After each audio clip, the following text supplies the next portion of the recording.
Hola, ¿qué tal? Estamos aquí nuevamente en esto que se llama la Oficina de Asuntos sin Importancia. Y hoy vamos a tener un tema de esos que son bien interesantes y muy importante. Y para eso pues tenemos a una persona que lleva ya bastante trayectoria, es experto en este tema. El tema de hoy son las nuevas masculinidades o masculinidades no violentas. Bienvenido, Germán. ¿Qué tal, Henry? Un gusto enorme poder conversar con vos y aprovecho, bueno, para saludar a todas las personas que escuchan el programa. Es un gusto enorme estar conversando con ustedes. Bueno, Germán. Germán es experto en nuevas masculinidades. ¿Podrías hablarnos un poco acerca de tu trayectoria y cuál es tu enfoque y tu profesión? Sí, dale, por supuesto. Lo que sí, yo no le menciono nuevas masculinidades eh, a los trabajos particularmente yo lo que hago es investigación y talleres respecto de masculinidades. Y dentro de esos talleres que hago, hace ya más de 10 años, es conversar con otros varones, con otros hombres respecto de qué tipo de masculinidad construimos, qué tipo de masculinidad sostenemos también y cuáles son las consecuencias que tienen ese tipo de masculinidades. Es importante destacar que decimos masculinidades en plural, ¿no? Porque no hay una única forma de ser varón. Eso es algo que se va construyendo y bueno, y en definitiva la multiplicidad de ese tipo de construcciones es lo que nos lleva a plantearlo como masculinidades. Y también es importante ahí lo que vos mencionabas, Henry, esto de masculinidades no violentas, ¿no? Porque si lo mencionamos de esa forma es porque hay masculinidades que conllevan de diferentes tipos de violencia y considero que es muy importante, bueno, conversar respecto de cuáles son las prevenciones que podemos hacer de violencias basadas en género, por motivos de género. Así que hace, como te decía, muchos años que hago encuentros con otros varones en donde conversamos respecto y reflexionamos sobre nuestras masculinidades y también he hecho varias publicaciones al respecto. Bueno, Germán, y como para irnos adentrando un poco sobre este tema, ¿cómo fueron tus inicios y por qué decides tú como empezar a trabajar este tema en sí que tiene que ver con con las masculinidades no violentas?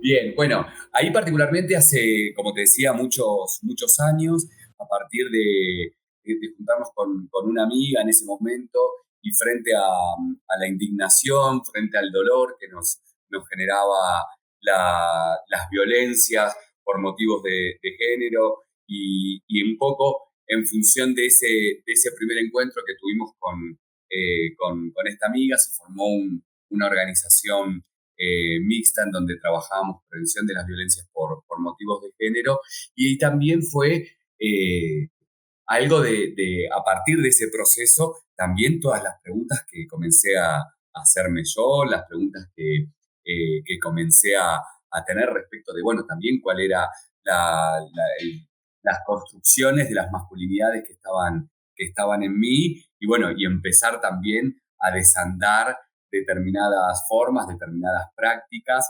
Y así que bueno, fue ahí un camino que considero que no termina nunca. Yo creo que mientras tengamos esta percepción respecto a autopercibirnos como varones, siendo que fuimos asignados como varones al nacer, creo que siempre vamos a tener prácticas machistas. Bueno, el punto ahí es cómo desandamos esas prácticas para que no generen los daños que generan determinados tipos de masculinidades. Así que, bueno, fue ahí un proceso hace muchos años y que creo que lo va a terminar. Bueno, ¿y cómo nace esto de las nuevas masculinidades? ¿Podrías hablarnos un poco de la historia para las personas? Pues yo también me siento como que, relativamente hace poco empecé a escuchar de esto. Me pareció un tema muy interesante sobre el que he ido ahondando con el tiempo, pero me gustaría que tú nos hagas como una aclaración y una ampliación acerca de la historia de este tema. Mm.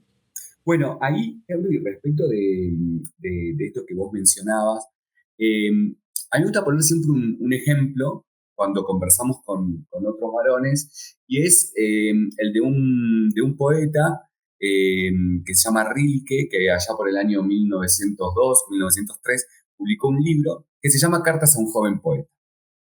En este libro eh, hay un diálogo respecto de, por ejemplo, qué pasa con las masculinidades de ellos, ¿no? Eran dos poetas dialogando. Entonces, yo creo que no es algo nuevo, yo creo que es algo que viene hace muchos años respecto de eh, preguntarnos qué tipo de masculinidad construimos, preguntarnos qué nos sucede con ese tipo de masculinidad. Y hay un punto ahí que tiene que ver con que es algo que hay pocas reflexiones respecto de cuál es el tipo de masculinidad y qué sucede con esas masculinidades. Tenemos, por un lado, la lucha de las compañeras y los compañeros respecto de los feminismos, ¿no? Y como movimiento de lucha contra el sistema patriarcal, contra los machismos, y yo creo que estamos demorando mucho los varones en hacernos estas preguntas, en conversar también entre nosotros, porque dentro de este sistema patriarcal, obviamente que los varones tenemos toda una serie de privilegios, ¿no? Respecto, y obviamente que digo varones porque hay que pensar también en cuestiones interseccionales, no es lo mismo un varón blanco urbano que un varón migrante, o sea, hay un montón de otras cuestiones que suceden, pero sí el machismo atraviesa un montón de cuestiones. Y bueno, ahí estamos, como decía, demorando un poco en hacernos estas preguntas, en hacernos estos cuestionamientos respecto de, bueno, cuáles son las formas que tenemos, pero sí no es nuevo. O sea, lo que está sucediendo ahora quizás es que cada vez más varones estamos haciéndonos preguntas respecto de eso, y obviamente también tiene que ver con el reflejo de las compañeras, como decíamos, hace muchos, muchos años que vienen luchando para el fin del patriarcado, para que se terminen estas prácticas machistas. Y bueno, nosotros en esta demora también es importante destacar que este diálogo tiene que hacerse entre nosotros, porque si no también le estaríamos exigiendo a las compañeras que nos enseñen cómo tenemos que ser, ¿no? Y es como les estamos quitando tiempo a las compañeras de lucha, y yo siempre asocio el machismo con el racismo, ¿no?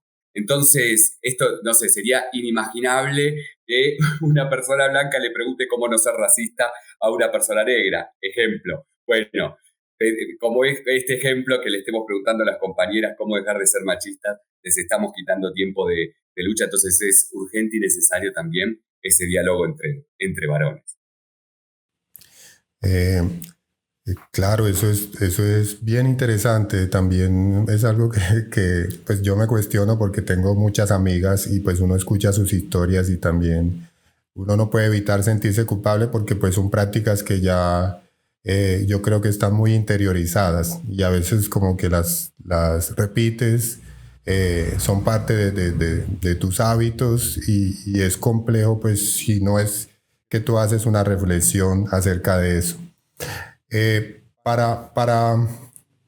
Para que las personas pues que no tienen muy claro qué significa el tema, podríamos detallar en síntesis qué buscan la deconstrucción o esto que se llama masculinidades no violentas, o sea, en detalle, ¿cuál es la intención? Mm.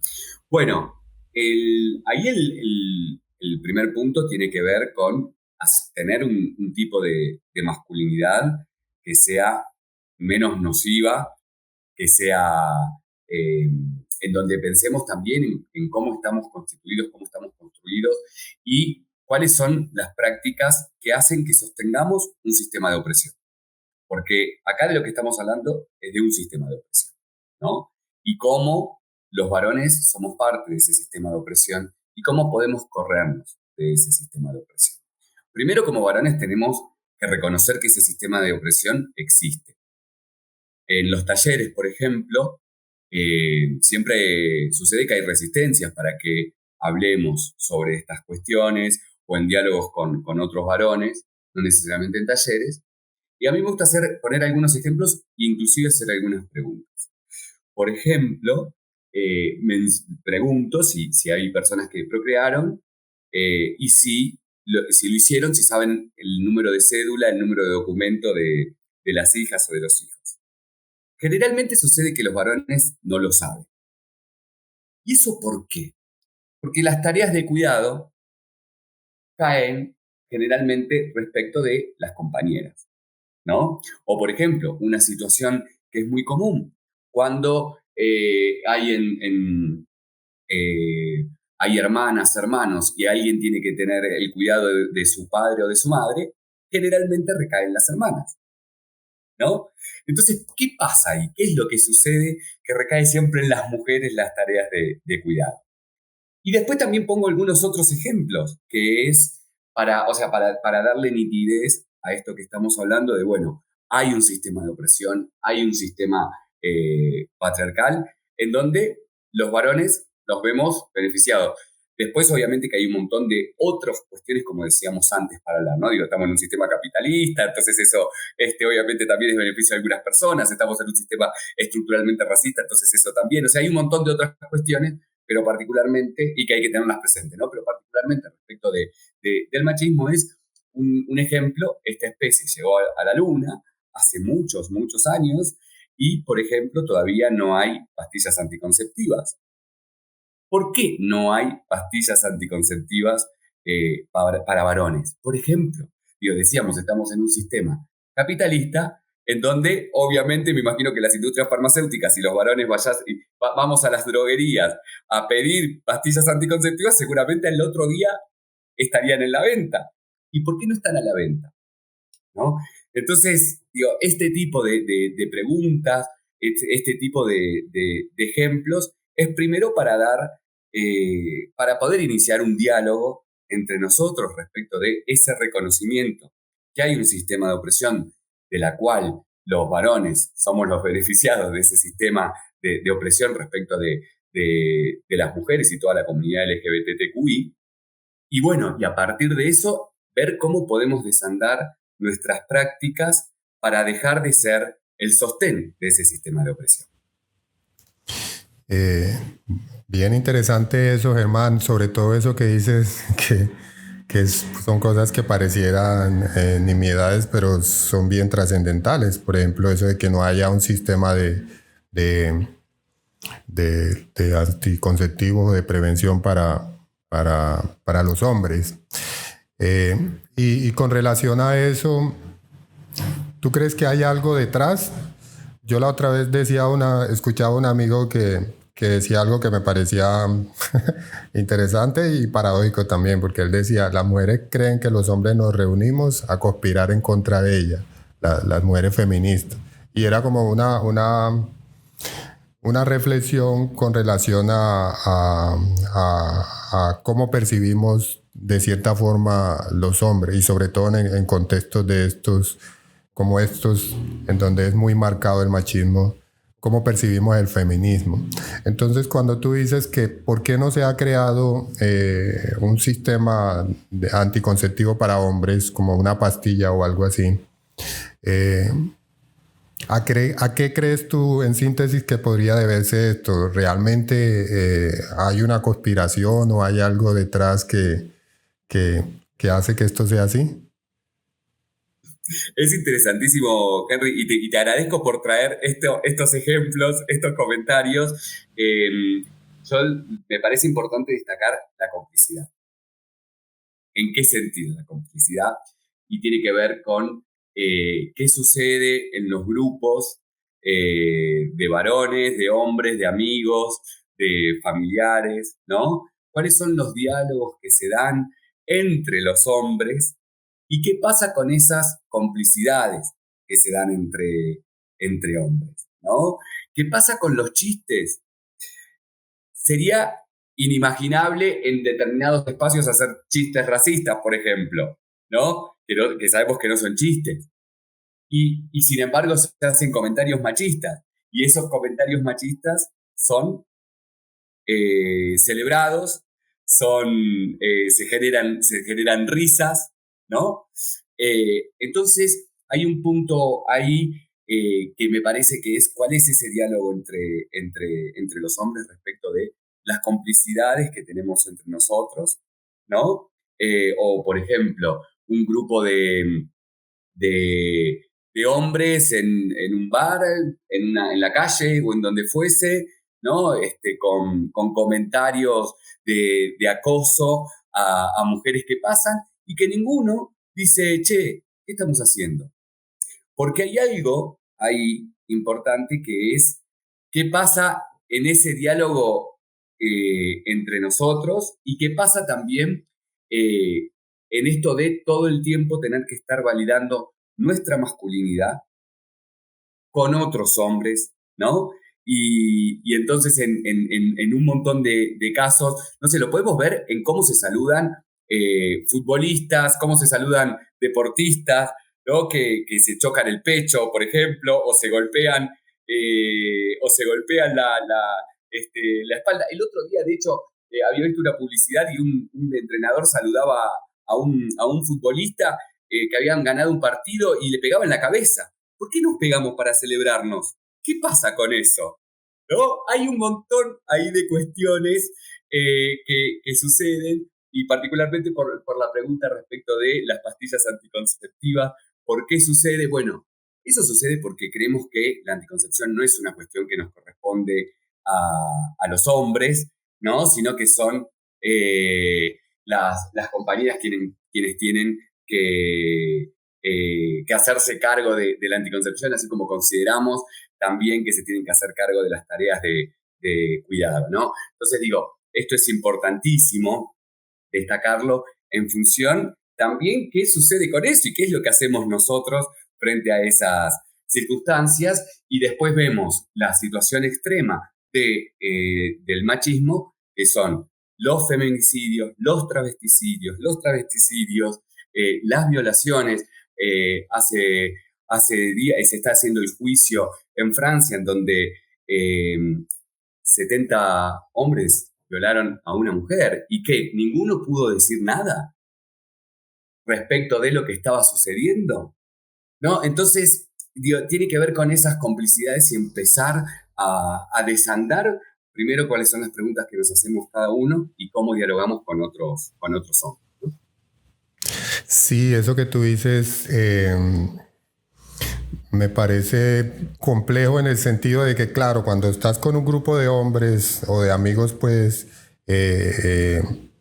ser tú la persona que de cierta forma rompa lo políticamente correcto que se manejan en las conversaciones, también de cierta forma es como, bueno, me van a mirar raro, quién sabe qué irán a decir, pero atreverse a hacerlo yo creo que es bastante complejo. Por ejemplo, eso que tú decías, ¿cómo es posible que más de 50 hombres se hayan acostado con una mujer en una situación de indefensión total y ninguno se haya cuestionado, o por lo menos haya cuestionado al que lo proponía o al que los invitaba? Eh, o sea, ¿por qué tendemos a hacer estas cosas? ¿Por qué no hay capacidad de cuestionarlo? Yo siento que en muchas ocasiones uno lo siente, ¿cierto? Uno siente, esto no está como bien, o yo no estoy de acuerdo con eso, pero nos quedamos ahí porque por ese mismo miedo a perder esa manada. ¿Y cómo crees tú que puede uno ir dando esos pasos para poder que esas cosas cambien y que se reduzcan cada vez más?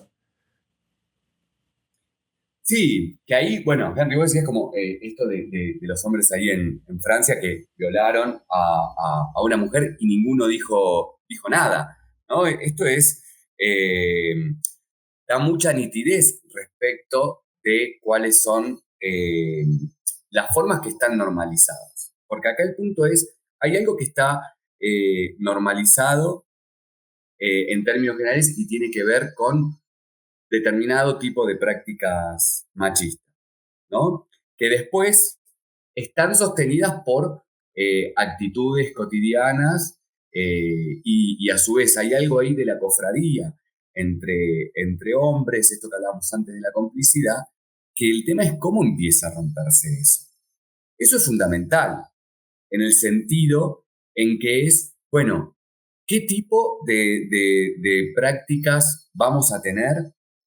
¿Cómo vamos a vincularnos con otras personas? ¿Desde qué lugar? ¿Desde qué forma? Y seguramente sí, van a pasar un montón de cosas, no va a gustar, van a hacer chistes al respecto, ¿no? Van a hacer comentarios despectivos, pero bueno, es urgente y es necesario. Y también es ese diálogo, primero esa reflexión con uno mismo, y en forma posterior el diálogo con otros varones, es importante porque estábamos hablando de los femicidios que suceden y que atraviesan todos los territorios. Las violencias por motivo de género atraviesan clases sociales, atraviesan territorios, atraviesan un montón de cuestiones. Bueno, entonces es cómo empezamos a tener prácticas que no sean parte de esas violencias cotidianas que tienen que estar soportando las mujeres y toda la comunidad LGBTQI en los diferentes lugares. Y ese diálogo es algo urgente y necesario que tenemos que hacer, ¿no? Entonces, esto de, bueno, ver cómo dialogamos con uno, cómo dialogamos con otro. Hay un montón de cuestiones respecto de la construcción de las masculinidades, ¿no? Por ejemplo, ¿qué pasa con las masculinidades y las armas? Un ejemplo. ¿Qué pasa con las masculinidades y las violencias intragénero? Intragénero nos referimos a hombres peleándose en la calle porque, no sé, uno frenó mal o lo que fuese, o hombres peleándose porque van a ver un partido de algún deporte, ¿no? Hay toda una construcción de una masculinidad, y ahí yo le llamo masculinidad hegemónica, ¿no? ¿Hegemónica en qué sentido? Hegemónica porque es la masculinidad por la cual se miden las cosas. Y voy a poner un ejemplo. Para cuando hacen en la industria automotriz, cuando simulan choques de vehículos, usan unos muñecos, ¿no? Y no es menor decir muñecos cono, porque son muñecos como para ver qué genera ese impacto, ese choque en un cuerpo, ¿no? Bueno, ese cuerpo son generalmente cuerpos masculinizados, ¿no? Entonces, digo, cuando vemos, por ejemplo, en esta sociedad, la medida es la medida de los hombres, de determinado tipo de hombre, ¿no? Y por eso hablamos de estos hombres hegemónicos, estos varones hegemónicos por el cual se mide todo en la sociedad. Bueno, hay que empezar a ver un montón de cuestiones y ver en nuestra cotidianidad cuánto somos parte de eso, ¿no? Y empezar a reflexionar y ver qué modificaciones podemos hacer. Germán, dentro de lo que tú has estudiado con relación a este tema, hay algo que me parece, pues que me pregunto ahora con lo que tú acabas de decir, y es, ¿tiene esto algo que ver con la constitución biológica del hombre? ¿Tiene que ver con la testosterona, por ejemplo? Que el otro día veía un meme de una mujer que decía como cuando empiezo a hacer cosas y a sentirme hombre, entonces decía como que soy un hombre, quiero ir a la guerra, quiero guerra, como que cuando la testosterona me empieza a hacer efecto, Entonces, de cierta forma, pues hay una relación con esto. ¿Tiene que ver algo esto, la constitución biológica de los hombres versus las mujeres? El que sean Sí. así, por ejemplo, el que sean violentos, el que quieran resolver las cosas a puños, el que apelen a esos instintos más primitivos. Mm. Bueno, genial, Henry, la pregunta. Y primero lo que hay que mencionar, y de hecho hablábamos al inicio de la charla que yo decía, mientras los hombres sigamos sintiéndonos hombres con el género asignado al nacer, que ahora vamos a conversar sobre eso, vamos a ser machistas, vamos a tener en menor o en menor medida. ¿Sí? Entonces, primero es importante destacar que hay, primero, cuando nace una persona, le asignan un género, ¿no? Y que eso es algo que está asignado pero como tal, ¿no? Entonces, digo, no es que hay algo natural, no es que hay algo biológico. Hay cuestiones culturales, ¿no? Entonces, por eso de hecho hablábamos antes de los travesticidios y transvesticidios, y por ejemplo, las personas trans son quienes se perciben con un género distinto al asignado al nacer. Entonces, no es que hay cuestiones biológicas y no es que hay cuestiones naturales. Entonces, esto en primer lugar, y después también hay algo importante y para esto que vos mencionabas como, bueno, che, entonces los hombres somos naturalmente violentos, ¿no? Resolvemos las cosas con violencia. Esto también tiene que ver con parte de la construcción de la masculinidad. Y quiero traer un ejemplo particularmente para aquí, para Colombia. Hay un cuadro muy famoso que se llama Los Colonos, no es menor que se llame Los Colonos, ¿no? Y había un hombre y una mujer, pero el hombre iba en su carreta y tenía una camisa rosa, ¿no? ¿Y por qué pongo este como ejemplo? Es un cuadro que tiene muchos años, porque, por ejemplo, todavía se cree que los colores tienen género. Se cree que el azul es de hombre, que el rosa es de mujer, ¿no? Y a mí me gusta poner siempre un ejemplo respecto de los colores, porque esto de los colores viene de la Segunda Guerra Mundial, ¿no? En donde la industria de los juguetes en Estados Unidos fue como, ¿cómo hacemos para vender más? Bueno, asignémosle color a los juguetes para que, por ejemplo, si hay un niño y una niña, no puedan usar el mismo juguete. Porque la niña tiene que usar el rosa, el niño tiene que usar el azul. Entonces duplicaron básicamente la producción, ¿no? O sea, como bueno, ahora le damos. Entonces, a partir de ahí surge, o sea, estamos hablando de algo muy relativamente reciente, ¿no? Estamos hablando de 70 años de la asignación de los colores. Hay veces que las personas descreen esto, y yo siempre pongo el mismo ejemplo. Cuando se ven imágenes por ejemplo, de la religión católica, y cuando se representa a las vírgenes tienen color celeste. ¿Por qué? Porque históricamente las representaciones eran el celeste como asociado a la mujer, el rojo por la sangre, por esto, ¿no? De determinado tipo de construcción de masculinidad, estaba asociado a los hombres.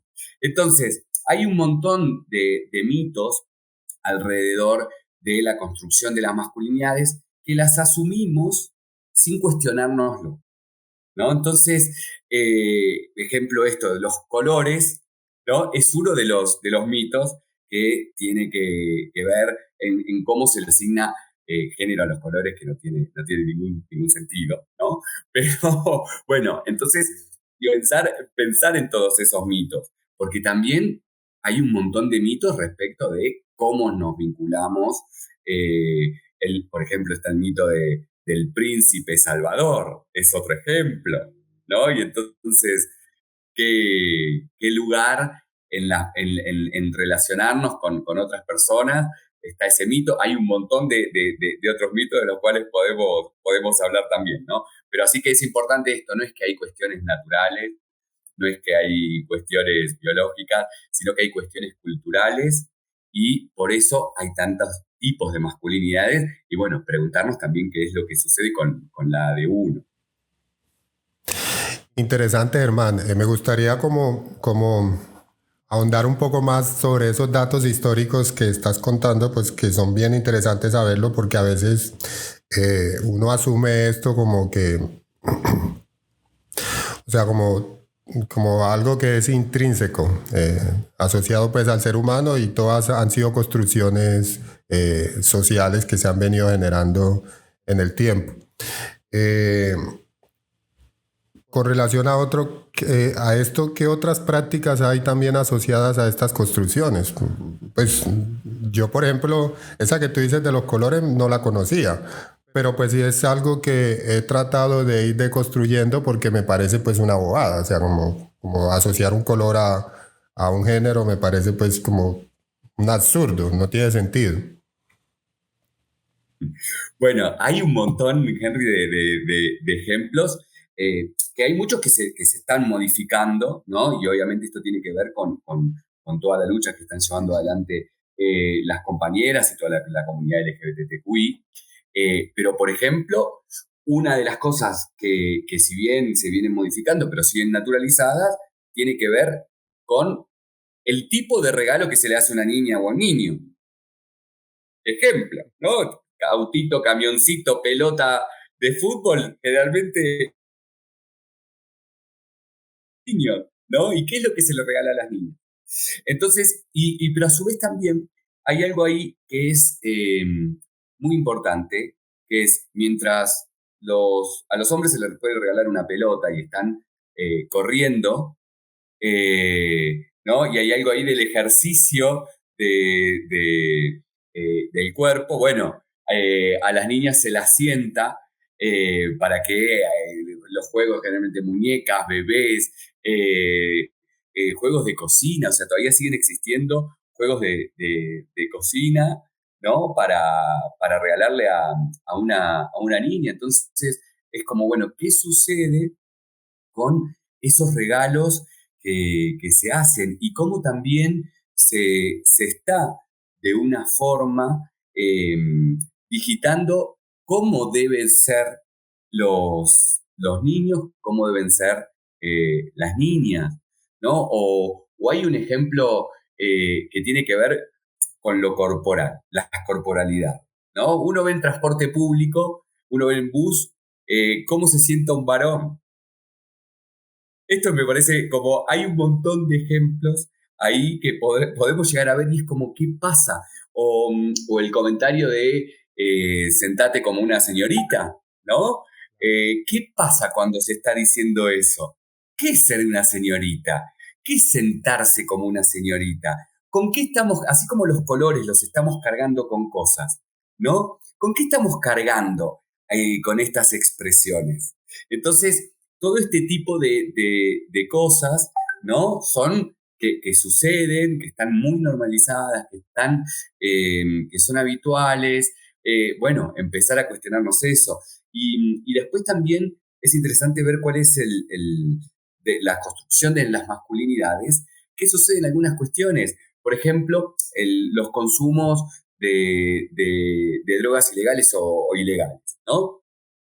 Los estudios de estos consumos es generalmente los varones, los hombres, los consumos son más cosas psicoactivas, ¿no? Y entonces, ¿qué pasa con ese tipo de consumo? Y hay en Estados Unidos un ejemplo que me parece nítido para hablar de esto, que es cuando se prohibió la heroína por el año 1922, 1923.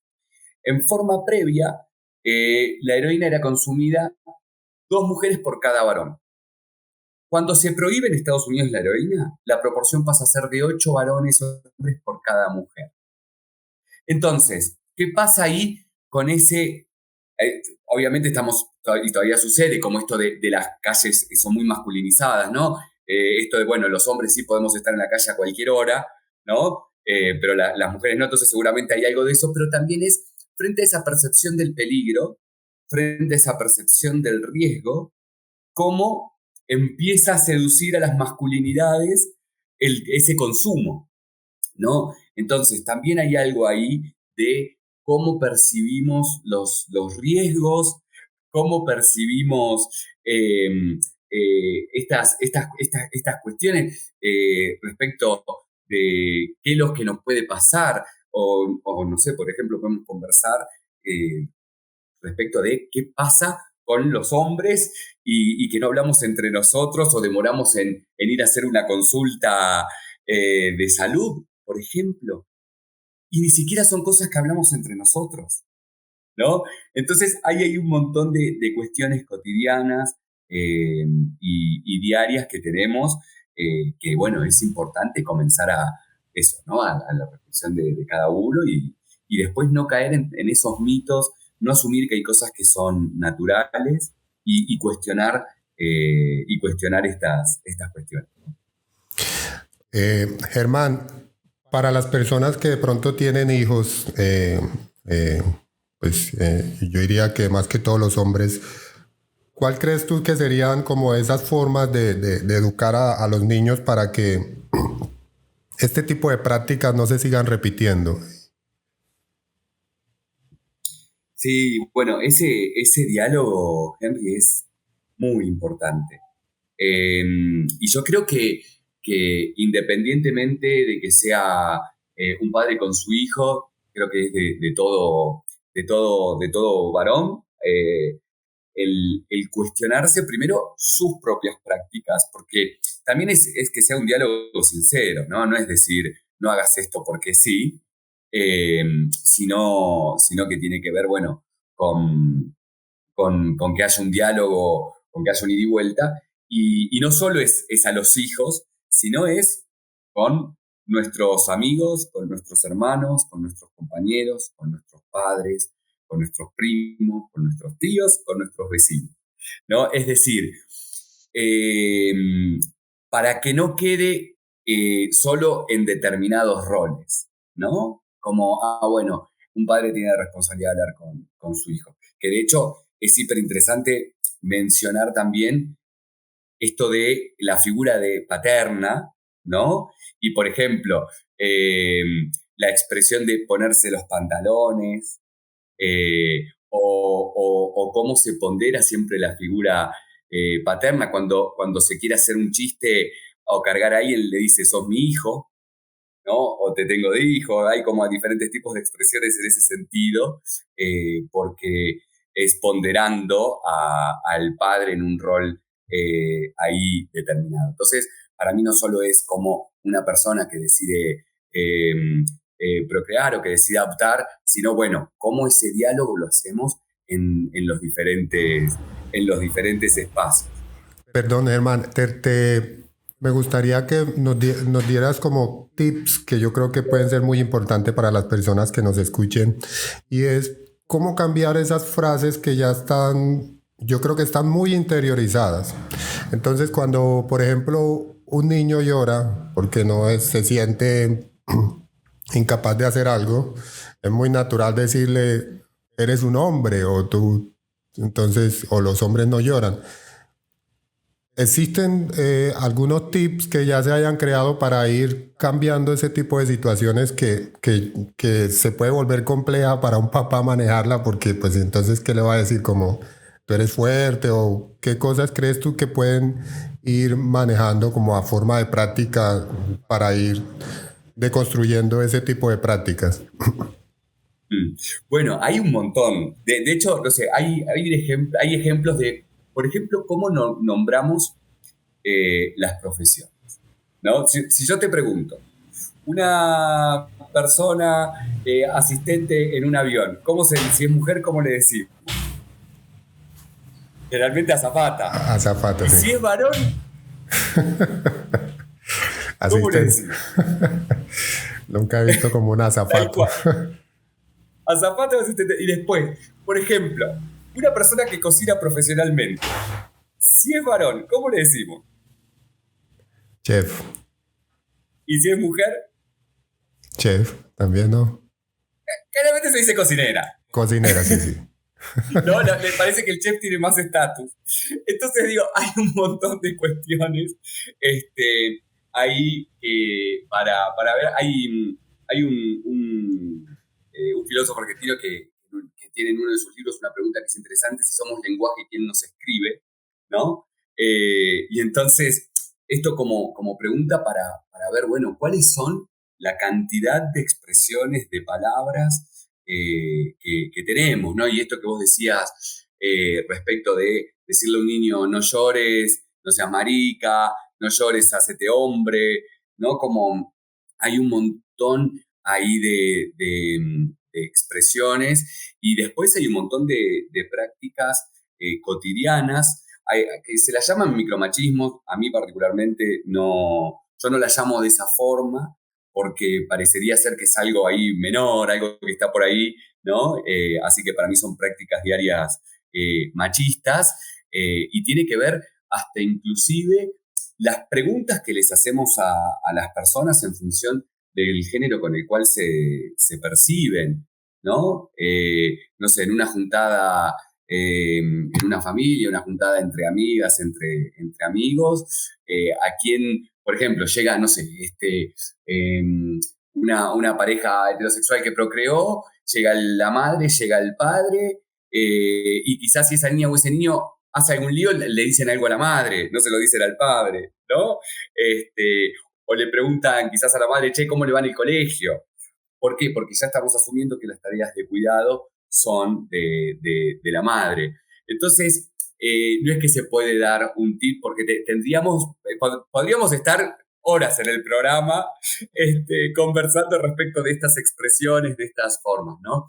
Y yo creo que ahí es cómo dejamos de naturalizar, eh, o sea, empezar a preguntar, ¿no? Como, ¿qué es lo que sucede? Y en ese ejercicio de ir preguntándonos, es también que van a estar esas modificaciones. Y también es no asumir cosas, ¿no? Porque, por ejemplo, en términos generales se asume la heterosexualidad. Yo me imagino como preguntándole, no sé, a una persona, no sé si su pareja, ya tenés novio si es mujer, ya tenés novia si es varón, ¿no? Entonces, no asumir la heterosexualidad, por ejemplo. Entonces, todo eso son ejercicios que es a partir de empezar a iniciar un proceso de reflexión, sin castigarse, sin autoflagelarse, pero bueno, iniciarlo, y que ese proceso sea algo continuado en el tiempo, ¿no? Porque no es que de un día para el otro, bueno, ya ahora tengo menos prácticas machistas. Son cosas que son con el tiempo. A mi forma de verlo, no son cosas que se vayan a terminar, pero sí empezar a hacer esas reflexiones y desnaturalizar las cosas. Germán, ¿podrías hablarnos de tu perspectiva? ¿Cómo los hombres también sufren por este tipo de práctica? Porque cuando hablamos de machismo se cree que es porque las únicas que sufren esto son las mujeres, pero los hombres también se ven afectados con este tipo de prácticas, y en detalles por cosas como, por ejemplo, las que nosotros hemos hablado, que de cierta forma también nos afectan a nosotros directamente. Cuando, por ejemplo, se dice que el hombre siempre es el que pone o el que tiene el rol, que los hombres no lloran, eh, que no se quejan, o ese tipo de situaciones también afecta directamente a los hombres, sino que por la misma cultura en la que vivimos no nos atrevemos pues a hablar de estas cosas. Mm. Sí, a mí más que hablar como del sufrimiento de los hombres, a mí me gusta más pensarlo desde las consecuencias de una masculinidad hegemónica sobre los hombres. ¿Por qué? ¿Y por qué mencionarlo así? ¿No? Porque tiene que ver con cuáles son las elecciones. Obvio que estamos en un sistema en donde estar al margen de eso no se puede, pero sí lo que podemos hacer es algo distinto, ¿no? Entonces, por ejemplo, ahí suceden un montón de cosas, que es, por ejemplo, el suicidio. Cuando vemos las tasas de suicidio a nivel global, y acá es a nivel global, en todos los países la tasa de suicidio es mucho mayor de los varones respecto de las mujeres, ¿no? Hay casos en donde se llega, como en Panamá, 9 veces la tasa de suicidio de hombres respecto de mujeres, ¿no? ¿Y por qué sucede eso? Bueno, eso tiene que ver con esto que hablábamos antes de esos roles de género, ¿no? Y particularmente el querer asociar determinadas características en función de los géneros, se le asigna a esa masculinidad hegemónica la fortaleza, la fuerza, ¿no? Que no puede, los hombres no pueden expresar emociones, no pueden pedir ayuda, no pueden hablar sobre cómo se sienten, ¿no? Y eso genera ahí una angustia, y además eso también en función de la violencia que viene con determinada construcción de masculinidad hegemónica, que cuando los hombres intentan suicidarse, ese intento no generalmente es tan violento que es efectivo, ¿no? Y de hecho hay un dato respecto de esto como para analizar y para poner como ejemplo, que es en Estados Unidos,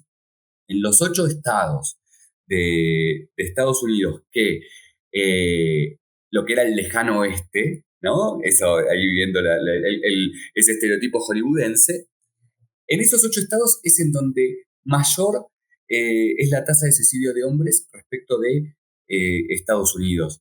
La cantidad de suicidios de hombres en esos estados llega a ser, dependiendo cuál de ellos, entre un 150% a un 800% mayor que en otros estados.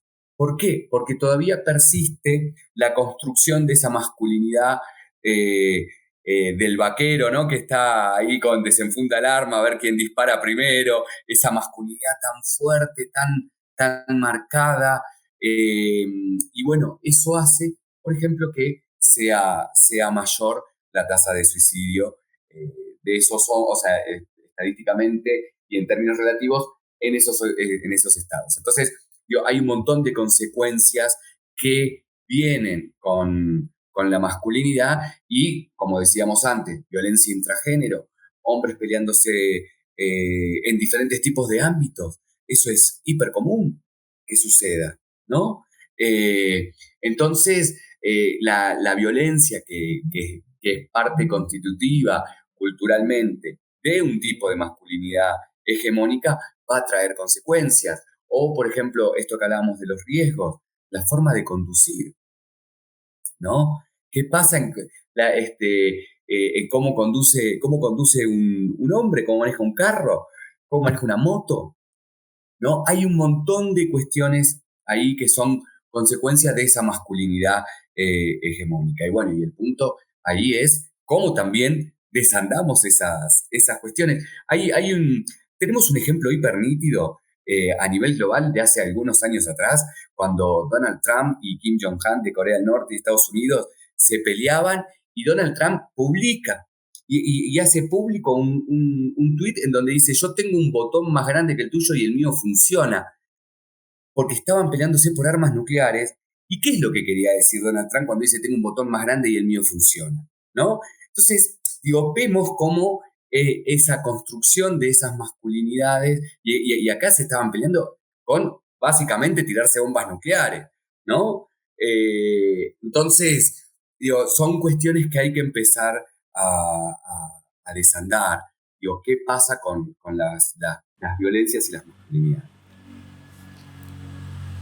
En ese sentido, todo lo que estamos viviendo en la actualidad, por ejemplo, que yo creo que estamos en una de las crisis más grandes que tiene que ver con el tema de las guerras a nivel mundial. ¿Tú crees que esto es orientado también debido a esas prácticas? Es decir, si tuviésemos mujeres comandando o dirigiendo esos países, ¿sería diferente la situación? Porque en ese sentido también se podría creer bueno, vuelvo nuevamente a la pregunta que te hice anteriormente, tiene que ver con la constitución biológica y con el tema de las hormonas y eso. ¿O qué? Bueno, hay algo que, como decíamos antes, no es que hay cuestiones biológicas o naturales o orgánicas, ¿no?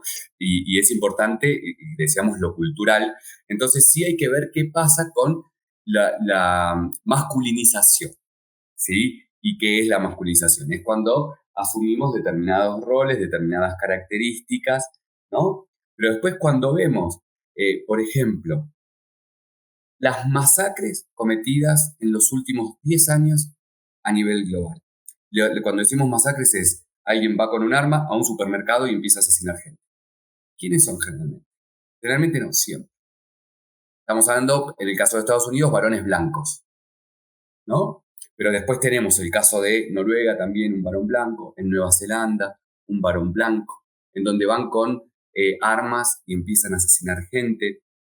Después vemos que hay un genocidio televisado en vivo contra el pueblo palestino que está conducido por quien está denunciado en la Corte Penal Internacional, Netanyahu, un hombre, ¿no? Y después cuando vemos cuáles son las respuestas, porque eso tenemos los casos extremos, ¿no? O sea, estamos hablando de masacres, estamos hablando de un genocidio, pero después cuando vemos generalmente cuáles son las respuestas que damos los hombres a una discusión familiar, a una discusión en la calle o en diferentes ámbitos, la violencia o las violencias siempre es una forma que tenemos de dar respuesta frente a algo que sucede, ¿no? Digo, ya sea violencia física, violencia verbal.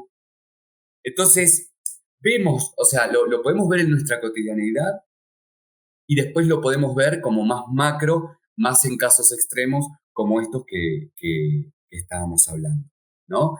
Y después, cuando se ve, particularmente en estos territorios, por ejemplo, en estas democracias, cómo votan las personas, vemos cómo hay candidatos, hombres, que tienen discursos muy violentos, como puede ser el caso de Milei en Argentina, Bolsonaro en Brasil, podríamos poner un montón de otros ejemplos, en donde la única diferencia que hay en quienes lo votan es que son mayoría hombres, porque en términos etarios más o menos es similar, en clases sociales igual, pero sí hay una diferencia respecto de que lo votan mayoritariamente los hombres, ¿no? Entonces, digo, es importante, urgente y necesario este diálogo con uno mismo primero de reflexión y después con otros hombres respecto, bueno, ¿qué tipo de masculinidades construimos? Es decir, que sí hay una práctica generalizada mayormente de los hombres a continuar con este tipo de actitudes. O sea, no siento pues que esto refleje que de pronto haya un interés en querer cambiarlo, sino más bien en querer continuarlo. ¿O tú qué piensas? Bueno, yo creo que también frente a los avances en las acciones políticas que llevan adelante las compañeras y toda la comunidad LGBTQI, hay una resistencia. Digo, para mí no es que no hay, no es que no nos estamos preguntando cosas o no estamos haciendo cosas.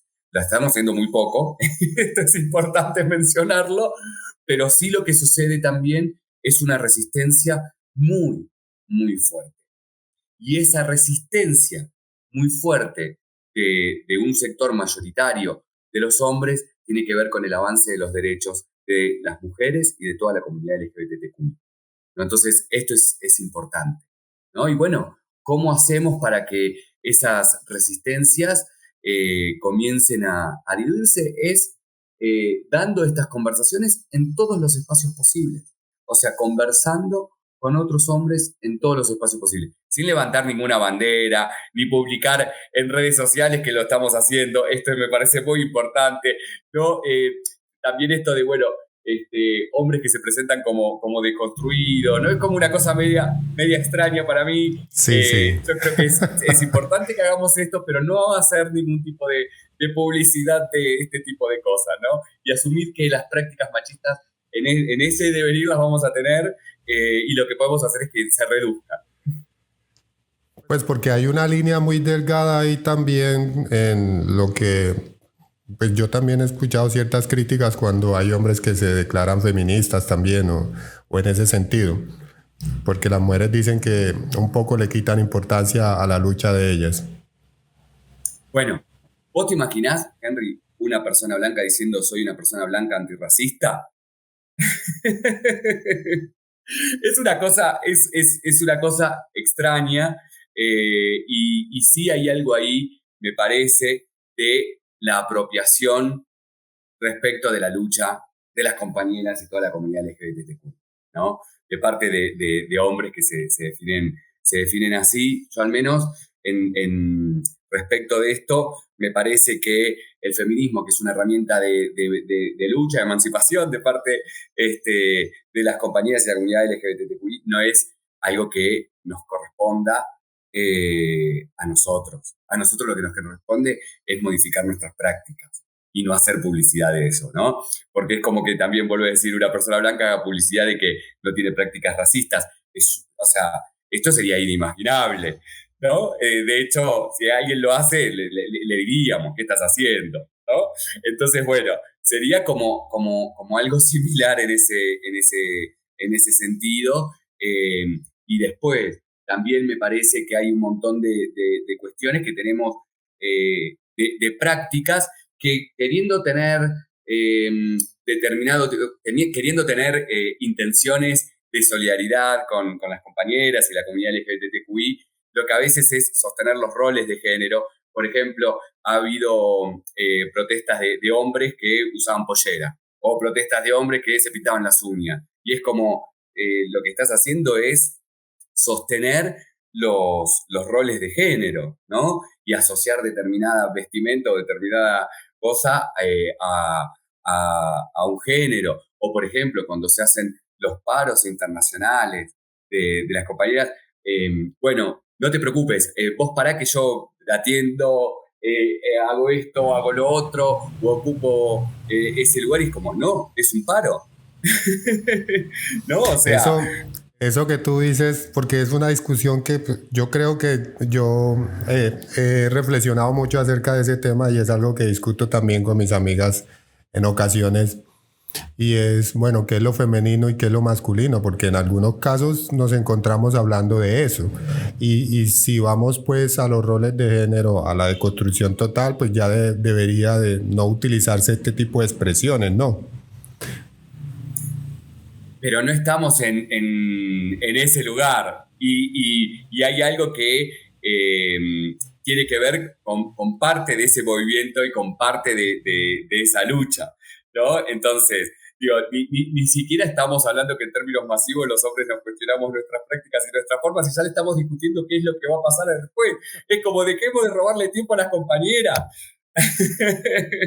Digo, eso me parece fundamental, porque también hay algo ahí que al querer dar, porque tenemos miedo de dar las discusiones con otros hombres, pero sí las damos con las compañeras, ¿no? Entonces, ¿qué pasa ahí? No le quitemos tiempo, no quedamos en barullar, no queramos ver cómo se equivocan. Digo, hay ahí un montón de cuestiones, y vuelvo a decir, en vez de estar dando esas discusiones con las compañeras, las tenemos que hacer con los compañeros, las tenemos que hacer con los amigos, con los vecinos, con los familiares, ¿no? Como en ese sentido. Eh, y después, digo, esto por ejemplo, que hay hombres que quieren participar en marchas que hacen el movimiento feminista, es como, ¿no estás convocado acá? Hacé otra cosa, usa ese tiempo para hablar con otro hombre, ¿no? Porque hay algo ahí de la apropiación del que queremos ocupar todos los espacios. Y obvio, ¿cómo no se van a enojar con nosotros? De De hecho, hecho, bastante paciencia nos tienen. claro, así es. De hecho, en algún momento, bueno, yo entendí y vine pues como a escuchar porque también es algo de lo que pues realmente me hubiese gustado aprender mucho antes, pero hace por ahí unos 6 o 7 años que escuché hablar de las nuevas masculinidades y me pareció interesante investigar acerca del tema. Y fue en una reunión que teníamos en una corporación acá de planeación, entonces todo el tiempo pues yo veía que estaba como el grupo de mujeres y se trabajaba con ellas el tema del empoderamiento, sí, de que reclamaran sus derechos y todo eso. Entonces yo en esa planeación yo cuestionaba porque era como, esto es lo que se va a hacer en el año, durante todo el año. Entonces como que, entonces yo decía, bueno, pero en ese, en, en, en, en, en esta planeación donde hay un enfoque directo hacia las mujeres, eso no suena discriminatorio si es que no incluyen hombres. O sea, fue un cuestionamiento desde, desde lo que yo entendía en ese momento también de cómo se puede ayudar a que estas prácticas empiecen a cambiar. Me decían, no, es que los hombres también pueden construir sus propios espacios y para eso están las nuevas masculinidades. Eh, entonces, pues, pues yo nunca había escuchado hablar de eso, entonces, bueno, no sabía y está interesante también cuando se sí, se generan este tipo de diálogos que también los hombres entiendan que ellos pueden construir sus propios espacios, que ellos también pueden generar cambios sobre sus propias prácticas. Eh, Te hago una pregunta ya relacionado con el tema de las instituciones públicas. ¿Crees que hace falta que existan políticas públicas que estén direccionadas a esto y cómo las personas que ocupan roles administrativos podrían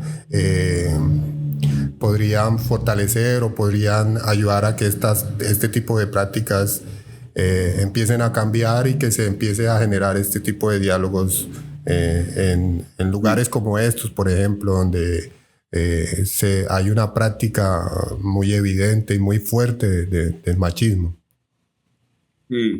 Bueno, respecto de las instituciones, yo creo que primero hay algo que es que los hombres tenemos que hacer, ¿no? Que es esto, bueno, ¿cuántos espacios, por ejemplo, hay una pregunta, ¿cuántos espacios de reflexión de hombres conocemos? ¿No? Digo, independientemente de las instituciones. Eso por un lado. Y eso sería, bueno, ¿cuál es la responsabilidad que nos cabe a nosotros? ¿No? De, bueno, en qué espacios conformamos respecto de la reflexión. Digo, este diálogo que estamos teniendo nosotros, ¿cuántos espacios hay, ¿no? De poder tener estos diálogos. Eso por un lado. Después también pensar en las políticas públicas, ¿no? Y lo masculinizadas que están las políticas públicas. Primero tenemos, y esto, los cargos, ¿no? De los puestos y demás, en donde los puestos jerárquicos están ocupados por hombres. Esto es algo habitual. Después también el tipo de rol que se va a hacer y cómo eso también están feminizados o masculinizadas las tareas, ¿no? Es decir, generalmente, no sé, tareas de cuidado o de enseñanza y demás están feminizadas, otros tipos de espacios de decisión están masculinizados. Y después está eh, también cómo desde las mismas leyes se fomenta o se hace un tipo de construcción de masculinidad y a su vez de roles. Ejemplo, ¿cuál es la situación en Colombia respecto de si una pareja conformada por un varón y una mujer procrean, quién tiene los días?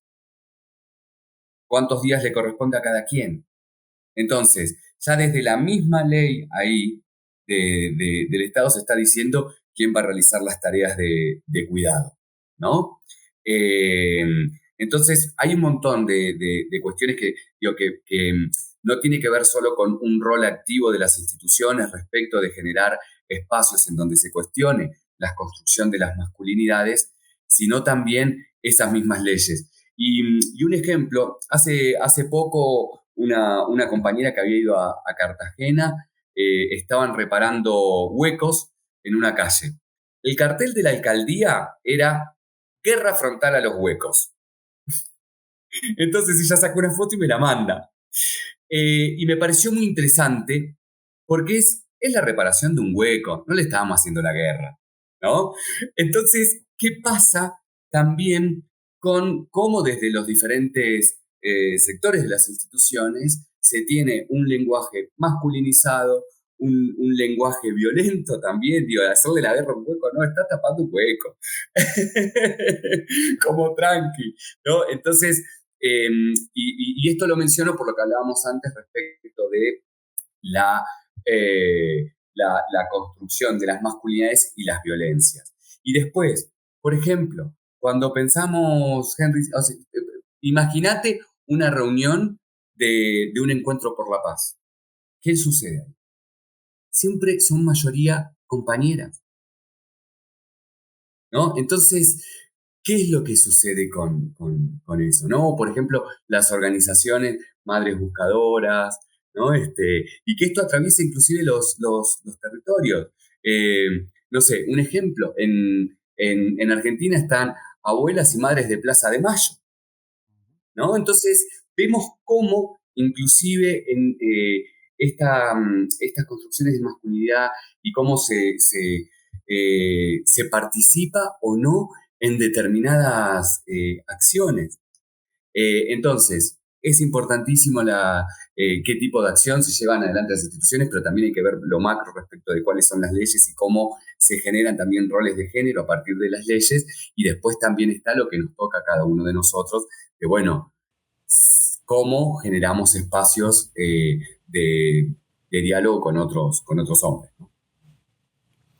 Bueno, Herman, ¿crees tú que se podría generar, por ejemplo, digamos, nosotros, por ejemplo, tenemos acá un espacio en donde van muchas personas? ¿Crees tú que se podría generar condiciones para decir que ese es un espacio seguro para ambos géneros? Mm. O sea, como se podría generar algún tipo de estrategia dentro de los espacios que tú manejas, que se maneja, puede ser, por ejemplo, en el hogar, en el colegio, en un restaurante, en un hotel, en un bar. ¿Se podría generar este tipo de estrategias también para ir mitigando, para generar cierto cambio? ¿Es posible? Esperemos, esperemos, pero sí hay algo ahí que tiene que ver, por ejemplo, cuando pensamos en situaciones extremas de violencia, ¿no? Cuando pensamos en femicidios, transsticidios, cuando pensamos en violaciones, en la mayoría, pero la gran mayoría, estamos hablando de entre el 80 y el 90% de estos femicidios, transsticidios y violaciones son dentro del ámbito conocido de parte o sea, de los hombres conocidos, ¿no? Exparejas o familiares. Y esto es importante mencionarlo porque inclusive también a veces, ¿no? Los hombres decimos, che, tené cuidado si en la calle o tené cuidado en tal lugar, ¿no? Y demás. Y cuánto de eso hay como dispositivo de control, ¿no?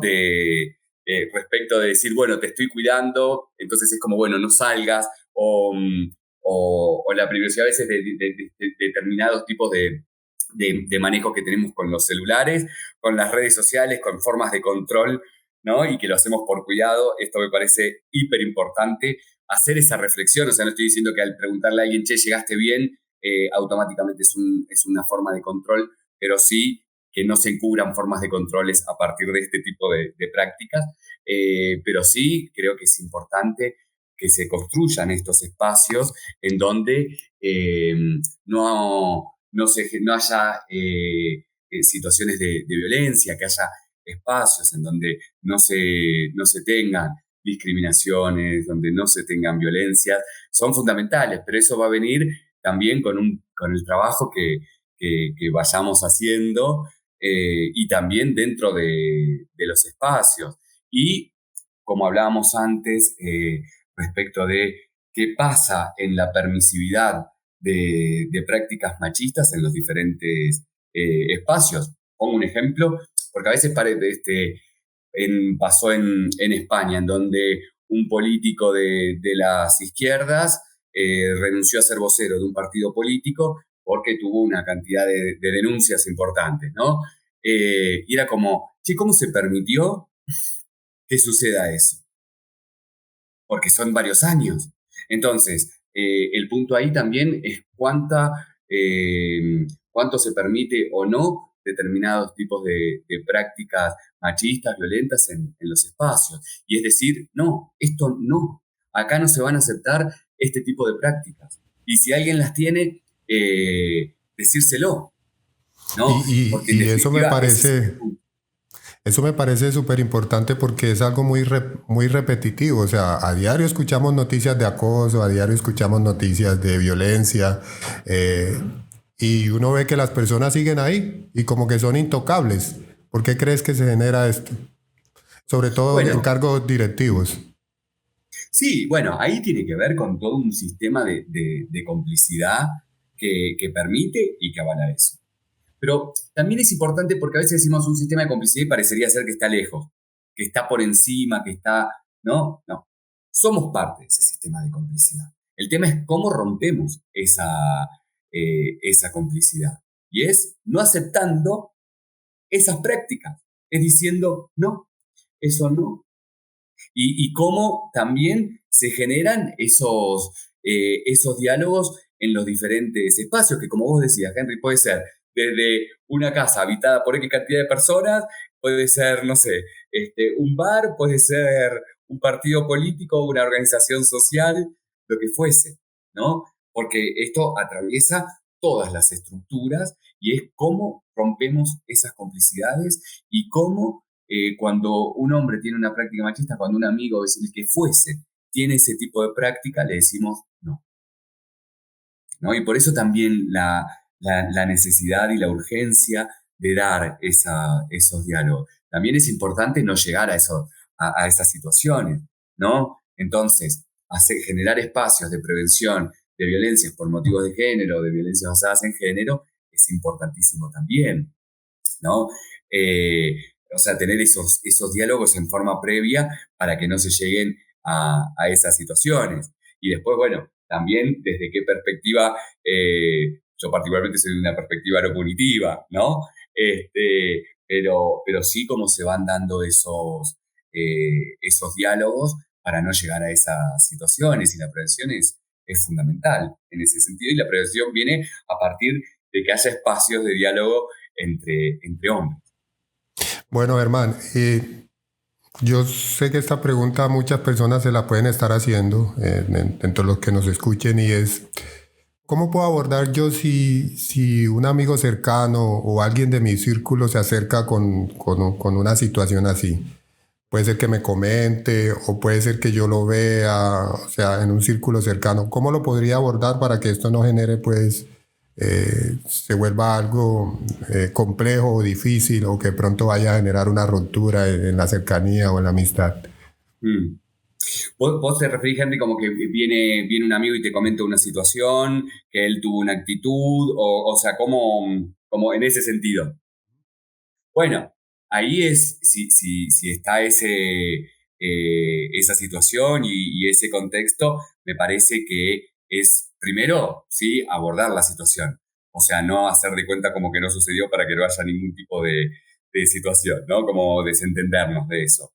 Y después, hacerse la pregunta respecto de si se tiene la capacidad de poder dar ese diálogo, de poder dar esa conversación para decirle que eso no va, ¿no? Después también hay que ver si ese hombre hizo una reflexión en forma previa y lo cuenta como, che, mirá, pasó esto, me equivoqué, me pasó esto, estuve mal, porque hay espacios de hombres, ¿no?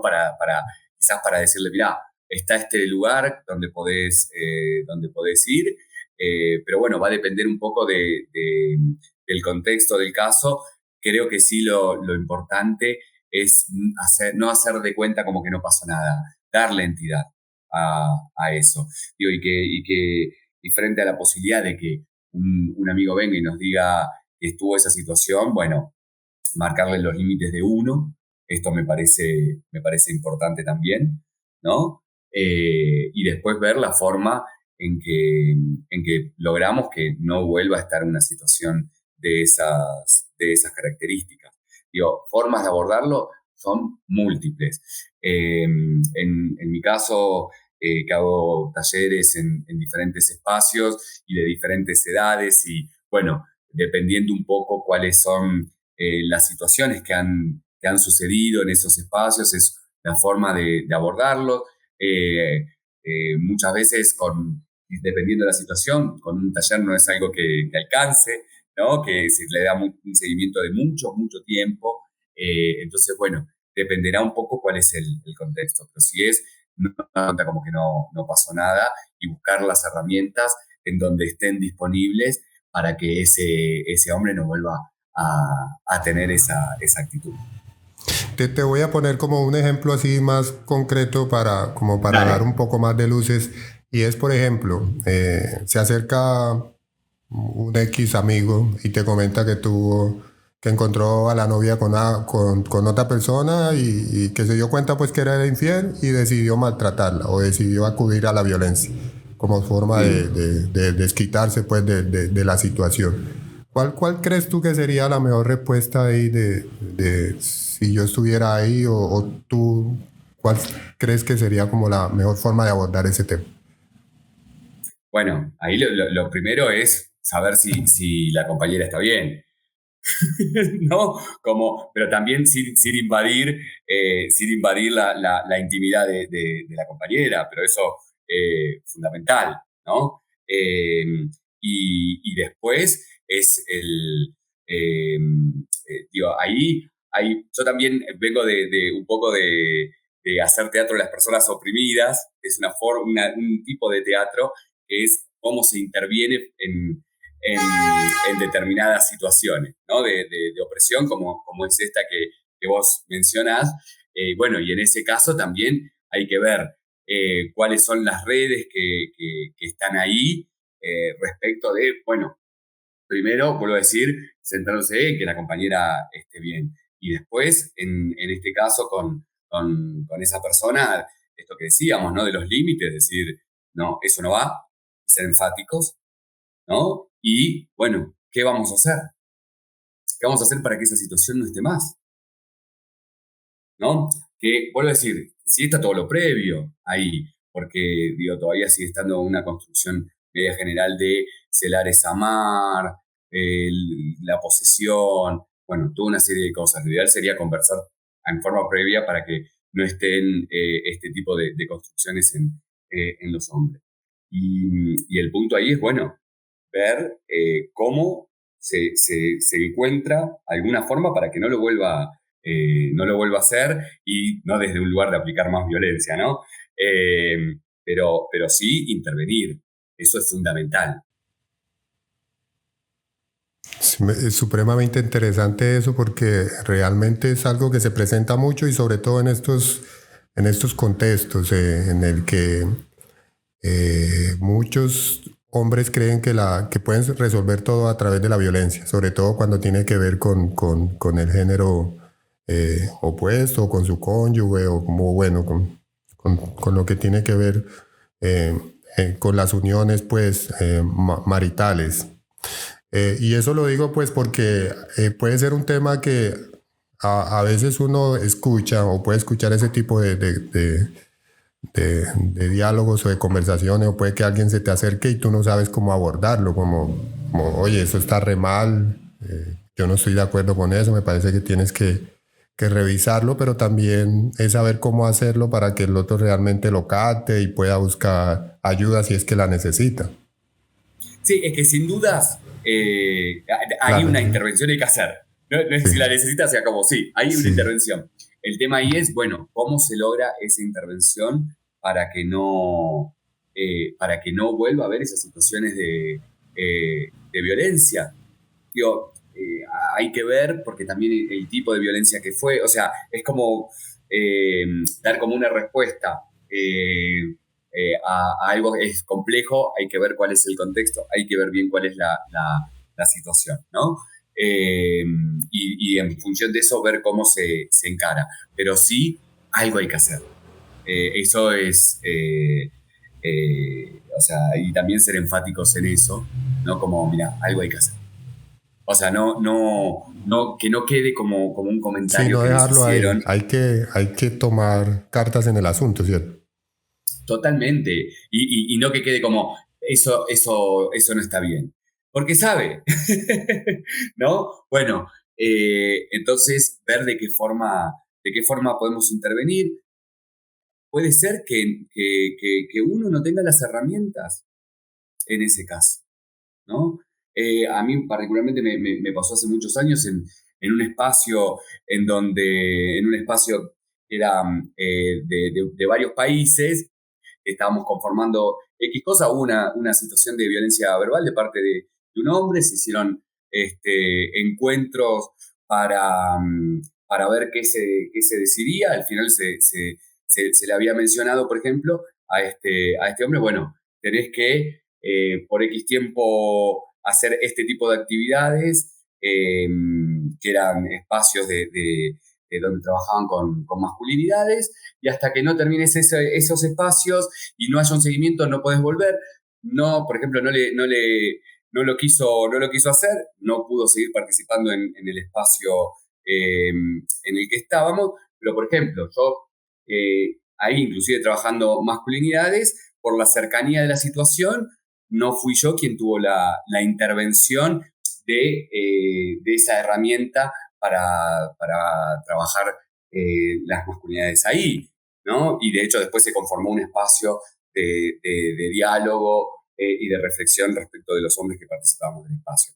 O sea, con esto quiero decir que sí hay que intervenir, pero que no necesariamente va a ser uno el que pero sí buscar opciones, o sea, hay un montón de herramientas disponibles como para que en ese caso ese hombre deje de tener esas violencias y todas esas prácticas machistas. Y eso es fundamental, porque como hablábamos antes, travesticidios y femicidios, ¿no? Hay toda una serie de situaciones en forma previa para, hasta llegar a eso. Bueno, hay que frenar esas situaciones previas, ¿no? Y la violencia física, la violencia verbal son parte de esos pasos previos al femicidio, al travesticidio. Entonces es importantísimo en un momento ponerle un freno. Bueno, Germán, y como para ir concluyendo ya, ¿cuál es tu invitación para las personas, sobre todo los hombres que nos escuchen, que quieran adentrarse más, que quieran descubrir más sobre esto, que quieran aprender más? ¿Cuál es tu invitación y cómo crees que es una buena forma de empezar? Bueno, yo creo que es lo que estamos haciendo acá. Yo creo que esta es un buen ejemplo, ¿no? De lo que vos mencionabas, Henry, es dialogar entre nosotros, conversar, qué es lo que nos pasa. Digo, este ejemplo, vos mencionabas, viene un amigo y te dice esto, ¿qué hacemos? Bueno, empezar a tener esos diálogos con nuestro entorno, también la reflexión individual respecto de, bueno, ¿cuáles son las formas que tenemos? ¿Cuáles son las prácticas que tenemos? Buscar información. Digo, también tener presente que podemos hacer consultas y demás, pero tampoco los espacios, los feminismos y los espacios de lucha de las compañeras, no querer ocupar espacio en qué hacemos, qué tenemos que hacer, en hacer esas preguntas, ¿no?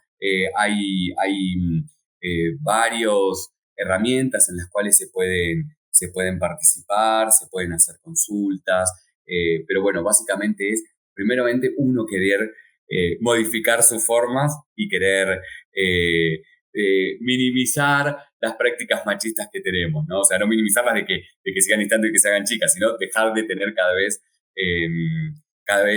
tener cada vez menos prácticas machistas. Es en diálogo con uno y en diálogo con otro. Hermano, y para los jóvenes que están, por ejemplo, yo hablo un poco de los contextos porque yo vivo en una región o en un lugar que es muy machista, que culturalmente, pues sí se puede llamar cultural eso, tiene prácticas que son muy marcadas y muy machistas. ¿Cómo un joven que de pronto habita un entorno donde el papá, de la mamá, porque las mujeres también transmiten el machismo en sus formas de educar o de hablarle o de comunicarse con con sus hijos, como un joven que vive en un entorno esto, que de pronto siente que hay cosas que no están bien, puede empezar a cambiar, si no su entorno, él mismo, y cómo podría empezar a investigar más sobre el tema para tener más herramientas para generar este cambio. Hmm. Bueno, es una gran pregunta, Henry. Eh, o sea, en el sentido de cuáles son las herramientas disponibles que hay, que eh, hay cada vez más herramientas como eh, para que un joven, y no un joven, digo, porque también esto traspasa las edades, y qué lindo sería que un hombre de, no sé, 60 años, 70 años diga, che, quiero modificar mis prácticas, quiero modificar mi forma, ¿no? Sería maravilloso, o sea, así que, y también sería romper eso de que, bueno, los jóvenes vienen con cosas nuevas, ¿no? Eh, Así que para todas las edades, yo creo que ahí el punto es, bueno, buscar, preguntarle eh, a personas allegadas si saben del tema, buscar si es posible, si se tiene acceso a Internet. Pero el tema es que hay que tener ahí como un poco de cuidado porque también hay este, eh, mucha información quizás que es Sí, es que precisamente, compleja. perdón, Germán, precisamente a eso me refiero, porque si tú habitas un lugar como estos, o sea, va a ser muy complejo que encuentres a alguien con quien hablar del tema, sin que te vaya a generar esto un problema mayor. Entonces, Sí. me refiero a esas herramientas que pueden estar, que pueden ser de acceso libre por internet, o sí, como a qué lugares frecuentar o qué páginas visitar, existen y es posible hacerlo.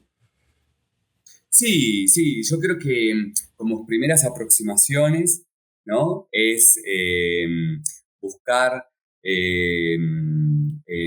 sea, hacer en búsquedas en Internet respecto de privilegios de varones, respecto de, bueno, también las lecturas que están relacionadas con toda la lucha de las compañeras y toda la comunidad LGBTQI, que hay estudios de género muchísimos, ¿no? En donde para comprender cómo en el sistema que hablábamos de opresión, el sistema patriarcal es algo que viene de muchos años en Occidente, ¿no? Entonces, empezar a hacer ese tipo de lecturas y a partir, bueno, de esas lecturas ir también generando espacios dentro de los ámbitos. Bueno, allá en la región seguramente hay espacios como centros culturales en donde se puedan acercar eh, hombres a plantear inquietudes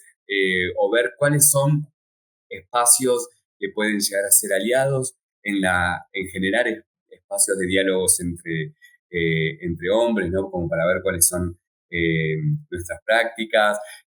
Hay varios espacios que generalmente son espacios asociados con la cultura, ¿no? Y más que nada porque son espacios eh, en donde ya se viene con trabajo respecto, bueno, de las prevenciones de las violencias por motivo de género, pero también es importante el diálogo en el sentido de las inquietudes que tenemos respecto de cuáles son nuestras prácticas son compartidas. O sea, en el sentido de que obvio que vamos a tener el cuidado en algunos espacios de hacer el comentario, ¿no? Pero ir haciéndolos, porque quizás nos sorprendemos y son otros hombres que también tienen las mismas inquietudes, o que quizás hicieron el camino un poquito antes de reflexión, o que quizás lo inician junto con nosotros. Entonces, ver cómo hacemos ese espacio también es importante. Entonces, sería como, bueno, en buscadores, si se tiene acceso a Internet, ver de estas lecturas y ver, bueno, cómo se van generando espacios en donde se pueda dialogar respecto de cuál es el tipo de masculinidad que comprendemos. Bueno, Germán, ha sido una charla muy interesante, de mucho aprendizaje también. Espero que la podamos repetir. Espero también tenerte por acá en Necoclí ofreciendo un espacio de esos para que todos los que estén interesados puedan asistir. Me gustaría que me hablaras un poco acerca de, tú también tienes un podcast en el que trabajas, cuáles son tus redes, si alguien se quiere comunicar contigo, ¿cómo lo puede hacer? Bien, sí, hago varias cosas. De hecho, se va a publicar prontamente un libro acá en Colombia, un libro que escribí, que se llama Contra el supremacismo masculino, en donde y es un intento de diálogo. De hecho es así el libro, que es un intento de diálogo, en donde, bueno, hay como una lectura respecto, muy crítica obviamente, de las masculinidades y bueno, y también con preguntas, porque es un intento de diálogo, entonces con preguntas para quien lo lee. Así que prontamente se va a publicar, ya vamos a compartir esa publicación. Bien. Esperemos poder hacer el lanzamiento por acá. Pero totalmente, va a ser un gusto enorme estar por allá por Necoclí, y aparte, la verdad, me sentí abrazado por mucha gente allá en Necoclí, así que fue muy lindo estar por allá, y aprovecho para agradecerles profundamente. Y bueno, y también participo en diferentes espacios. Uno de ellos es un programa de radio y un portal digital que se llama relatosderesistencia.com, en donde ahí tenemos una serie de podcasts en donde hablamos sobre la ocupación de territorios, ¿no? Y también es interesante esto de pensar la ocupación de los territorios y la masculinidad, y cómo los hombres queremos ocupar, ¿no? Un montón de espacios, queremos conquistar. Esto me parece, ¿no? Como queremos conquistar sí, tierra, queremos conquistar, ¿no? Y todavía se sigue usando esa expresión. Creemos que todos son espacios de conquista. Entonces, bueno, ahí tenemos un podcast en donde hablamos de estas cuestiones, y siempre desde una perspectiva de resistencias no violentas, ¿no? O sea, cómo se resiste de los diferentes territorios, y con esa perspectiva. Redes sociales, no soy muy bueno con las redes sociales, pero bueno, pues si alguien que está escuchando el programa les puede preguntar a ustedes si se puede compartir ahí el WhatsApp para sí, claro. quienes ahí vamos a estar compartiendo. Hago talleres virtuales. Sí, ahí vamos a estar compartiendo en pantalla también para los que nos vean.